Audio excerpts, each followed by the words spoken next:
This video will explore 5 paths for climbing out of a dark hole, a funk, a depressive episode, whatever you want to call it, because this happens to most of us.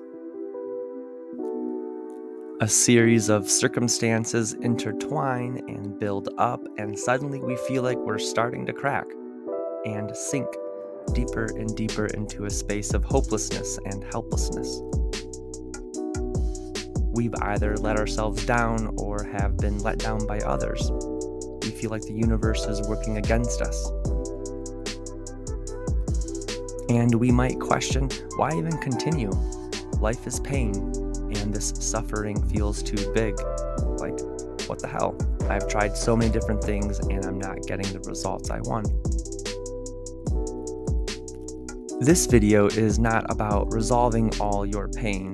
It's about focusing in on a few starting points toward climbing out of the hole, out of that space of despair and stuckness.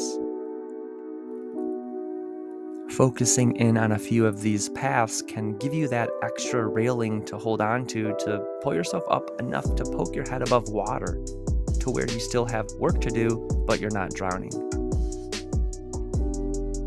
It's about getting to a place where you can see just a little bit more clearly and conjure up a little more focused energy toward taking steps forward. Write down the things that resonate with you or seem worth trying or revisiting, and let that list be your new plan. Number 1, remember that thoughts are often inaccurate, especially when we're in a dark place. Stress, especially chronic ongoing stress, hijacks our brains to where we are sort of colorblind on a cognitive and emotional level. Blind to the beauty that surrounds us, blind to our own inherent goodness, blind to the meaning behind our suffering or the resources we have within us and near us. Our thoughts have great intentions of protecting us from harm, which is why we often listen to them, but they get out of whack often and start pitting us against the world and ourselves. When we acknowledge that challenging emotions distort our perceptions, we can start creating a little more space between our thoughts, to not take them so seriously as if they're always true. Despite what your thoughts may be saying, remember that this period is temporary and you will not always feel this way. You are an evolving work in progress, in a constant state of change moment by moment. You have encountered setbacks before and have moved through them and have had periods of well-being, and you've developed some skills and knowledge along the way. And even when our thoughts are super cloudy, we all still have tiny moments in the day when that voice of clarity and wisdom whispers to us and knows what we need to do, and gives us a brief opportunity to choose health and progress. Seize those tiny moments of functionality. Take advantage of these moments.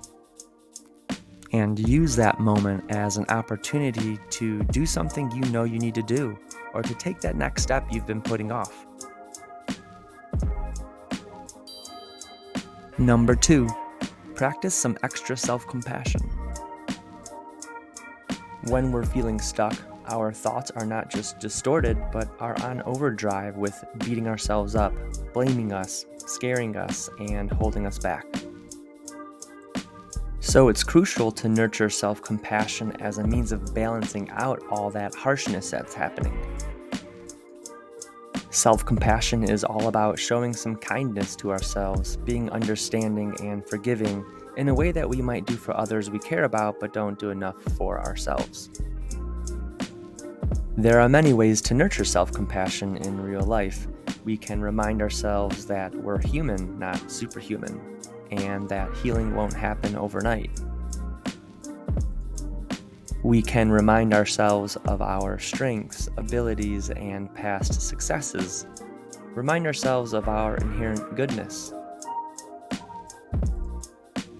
We can remember our interconnectedness, our interdependence, and that beautiful and mysterious connection we have with the universe because we are part of it. We can create or repeat affirmation statements that help ground us, like, I am worthy of peace and well-being,